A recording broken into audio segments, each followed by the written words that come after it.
A house made from bones should not be the warmest place on Earth, but for one group of ancient humans, it may have been the reason they survived winter. Imagine standing in what is now Ukraine, roughly 15,000 years ago. The air is not just cold, it feels sharp. Every breath burns the inside of your nose. Your fingers stiffen before you can finish tying a knot. The ground is frozen hard. The horizon looks empty. No farms, no stored grain, no backup plan. And worst of all, almost no trees. So here is the question that should bother you. How does a soft, hairless primate with no claws, no natural armor, no metal tools, and no written instructions survive where even the trees have basically given up? The answer begins with something that sounds like a myth told around a fire. They built homes out of mammoth bones, not decorative piles outside a cave, actual dwellings. Archaeologists have found Ice Age sites, including places such as Mezhyrich in Ukraine, where mammoth skulls, jawbones, long bones, and tusks were arranged into structures that could hold shape, block wind, and support hides over the frame. Picture tusks curving above you like frozen ribs. Picture skulls stacked like pale bricks. Picture skins pulled tight while snow hits the outside like thrown sand. I think this is where many people misunderstand ancient survival. They imagine cavemen shivering in the dark, waiting for luck. But this was not luck. This was architecture. This was logistics. This was engineering done with stone tools and desperate intelligence. And the strangest part is, the mammoth was not just a dead animal. It was an entire supply chain. One mammoth could mean weeks of meat, fat for calories and fuel, hide for clothing, sinew for cordage, and bone for building. In a world with no hardware store, the skeleton became lumber. In a world with no insulation aisle, animal skin and packed snow became the wall between your children and death. That is the first thing I want you to notice. Ancient humans did not simply use nature, they negotiated with it. They looked at every object and asked one survival question: what else can this become? A bone was not just a bone. It could be a beam, a needle, a tool, a handle, a weapon. Last week's hunt could become tomorrow night's shelter. And this raises a bigger question. Were ancient humans really primitive? Or did they just live in a world where every mistake had a body count? Today, if we forget something, we search it online. If food runs out, we order delivery. If the room gets cold, we touch a thermostat. But during the Ice Age, forgetting where the herds moved, wasting fat, losing fire, or building badly could mean someone did not wake up. That pressure changes a species. It forces the brain to become practical in a brutal way. Creative, like turning bones into walls. Creative, like learning which part of an animal keeps you alive longest. Creative, like realizing survival is not one heroic moment. It is 1,000 small decisions that all have to be right enough. And here is the twist. The mammoth bone house is impressive, but the house itself is not the real miracle.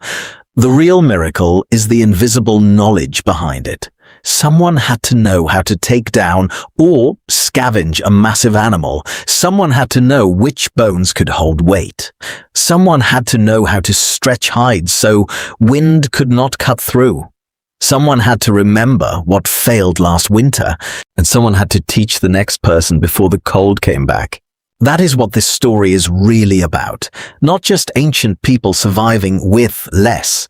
It is about how humans learn to turn memory into technology and fear into design.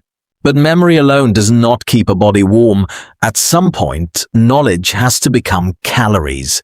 And this is where ancient survival gets much stranger than the simple picture of a hunter roasting meat over a fire. In a cold world, meat was not just meat. Some meat could save you. Some meat could slowly ruin you. Lean muscle mattered, of course, but if that was all you had for too long, your body could still begin to fail. This is the danger sometimes called rabbit starvation, when a person eats too much lean protein without enough fat or carbohydrates, and the body cannot handle that diet safely. Ancient people did not need a medical textbook to understand this. They learned it through hunger, weakness, failed winters, and the memory of people who did not make it. That is why fat mattered so much. A thick layer of animal fat was not a luxury, it was winter fuel. Bone marrow was not a strange leftover, it was dense energy hidden inside the animal's frame. When archaeologists find bones cracked open in repeated, deliberate ways, it tells us something very human. Someone was not eating? Randomly, someone knew where the real calories were hiding. I find that detail almost haunting because survival was not only about killing the animal, it was about reading the animal correctly afterward. The organs, the marrow, the hide, the sinew, the bones. Each part had a job. The animal became food, clothing, cord, shelter, heat, tools, and memory. Nothing ended at death. Everything changed form. And then there was fire. We talk about fire as if it was obvious, but fire was never just a warm orange thing in the dark. Fire was technology with a heartbeat. It had to be born, fed, protected, moved, and defended. Making fire from scratch could mean friction, sparks, dry tinder, the right stone, the right wood, the right weather, and patience most modern people would lose in 15 minutes. So once a group had fire, losing it was not a small inconvenience. It was a crisis. Think about that for a second. Someone may have carried a living ember from camp to camp, wrapped in smoldering material, protected from wind and rain like a tiny, dangerous child. If that ember died, dinner changed. Warmth changed.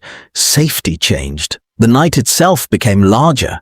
But fire did more than keep people alive after sunset. It cooked food, making calories easier to absorb.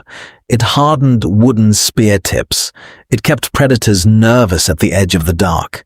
And in some landscapes, controlled burning may have helped open vegetation and encourage fresh growth, drawing animals back into places humans could predict. So here is the strange reversal. Ancient humans were not just surviving inside nature, they were quietly editing nature. Not with machines, not with fences, with flame, timing, and observation. But even fire could not help if the cold reached your skin. That is why clothing may be one of the most underrated inventions in human history. A fur draped over your shoulders looks dramatic in a movie, but it leaks heat. Wind finds every gap. Real survival required fitted layers, seams, fasteners, and needles. Bone needles with small eyes appear tens of thousands of years ago, and that tiny tool changes everything. A needle is easy to underestimate. It does not roar like fire or tower like a mammoth. But with a needle, hide becomes a sleeve, sinew becomes thread, a loose skin becomes a shaped garment, a child becomes less exposed. A hunter can walk farther. To me, that is the genius of ancient technology. It was rarely glamorous. It was usually quiet. A cracked bone, a carried ember, a sharpened needle. Small things, designed well enough, could push death one more step away. But pushing death away in winter was only half the problem. Sooner or later, someone had to bring food back. And this is where the image of one brave hunter facing one animal starts to fall apart. Ancient hunting was often not a solo performance. It was group math. It was timing, noise, fire, terrain, fear, and trust all moving at once. In several parts of the world, archaeologists have found evidence of mass kill sites where large animals were driven toward cliffs, traps, or narrow natural corridors. Humans were not simply chasing prey, they were turning the landscape into a weapon. Imagine the coordination required. One person moves too early and the herd turns. One person panics and the plan breaks. One person stands in the wrong place and dinner becomes a moving wall of muscle and bone. That is the part I find easy to miss. These hunts were not just about courage, they were about social intelligence. A spear can kill one animal, but a coordinated group can change the behavior of an entire herd. And then, somewhere in deep time, humans discovered something even more unsettling. A wound did not have to be large if it carried the right poison. In parts of southern Africa, evidence suggests ancient people used toxic compounds from plants or insects on hunting weapons. A tiny arrow or spear tip could become far more dangerous when coated with a substance that slowly weakened the animal. But think about the discovery process. Someone had to notice that a beetle larva, plant sap, or extract caused sickness. Someone had to remember it. Someone had to test it without dying. Then someone had to teach the method carefully enough that the hunter did not poison himself before reaching the prey. That is not random luck. That is dangerous knowledge turned into culture. But poison was not only on the weapon. Sometimes the food itself was the threat. Every berry, root, mushroom, and leaf in an unfamiliar place was a question with teeth. Is this food? Is this medicine? Is this death wearing a harmless color? Ancient people had no labels, no field guide, no search bar. They had memory, scars, and stories. Cassava is one clear example. It can contain toxic compounds if prepared incorrectly, yet people learn to process it through soaking, fermenting, drying, or cooking. What I notice here is uncomfortable but important. Some of the first recipes may have been written by pain. A skipped step was not just bad flavor, it could be a funeral. And still, humans kept learning. They learned that snow, despite being cold, can trap air and insulate a shelter. They learned that digging partly underground could make a space warmer in winter and cooler in summer. They learned that animals often know where hidden water is before people do, and that certain plants can signal moisture below the surface.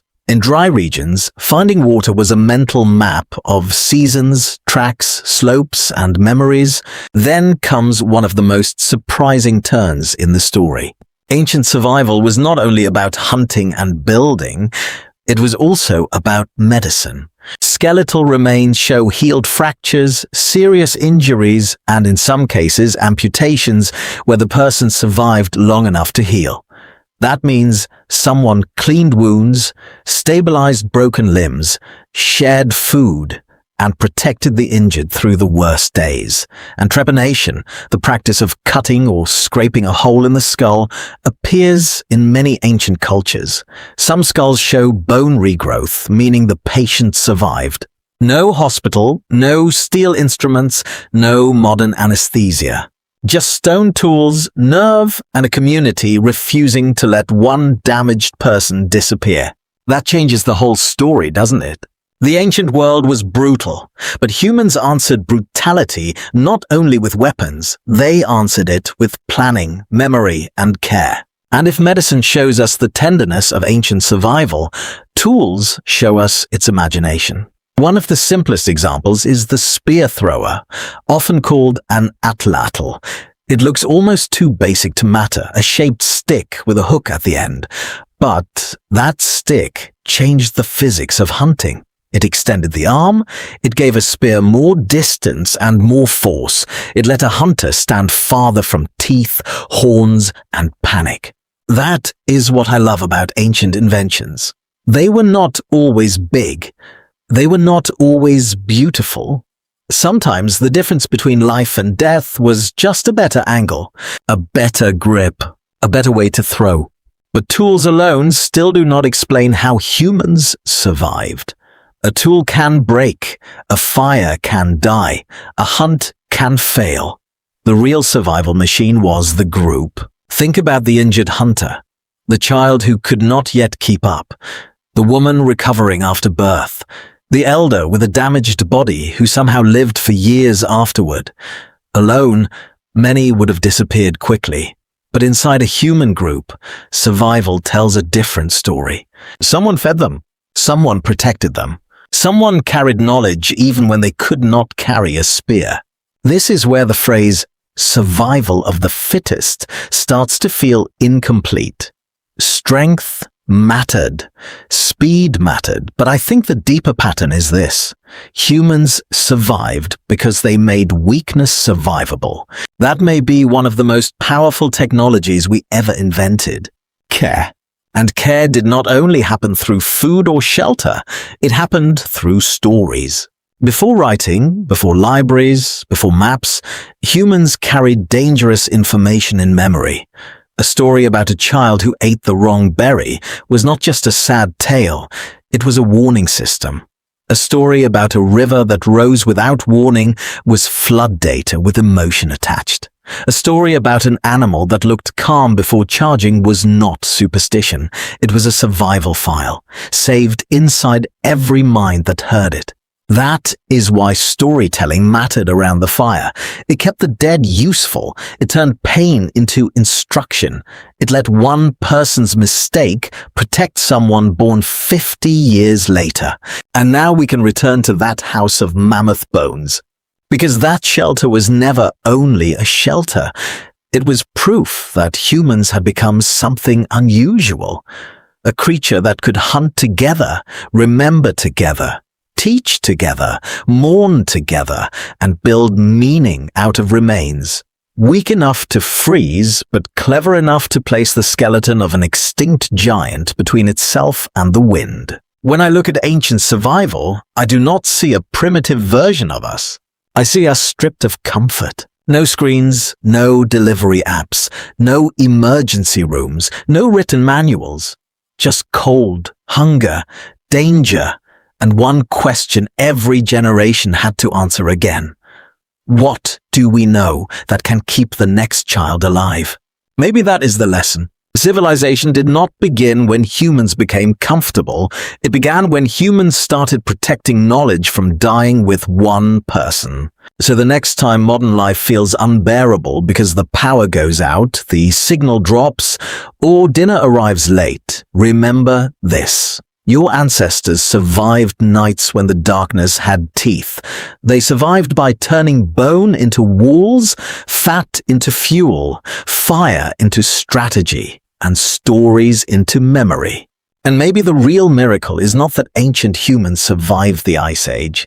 Maybe the miracle is that they survived long enough for us to complain about comfort. If this made you see ancient humans differently, subscribe for more stories that make the past feel alive.